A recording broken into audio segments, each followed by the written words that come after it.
Ayun, mga ka-forklift at iba pa.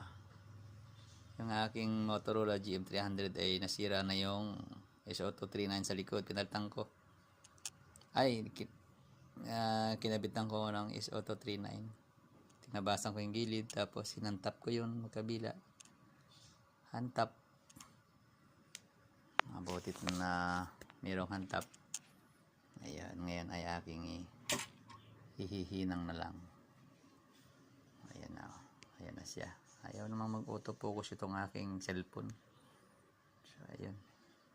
May nakaabang na rin na yan. COS. Nandito yung COS niyan. So, mag-comment lang kayo kung gusto nyong malaman kung nasa ng COS. Positive ng Motorola. Dalawa yan eh. Meron dito at meron dito sa terminal.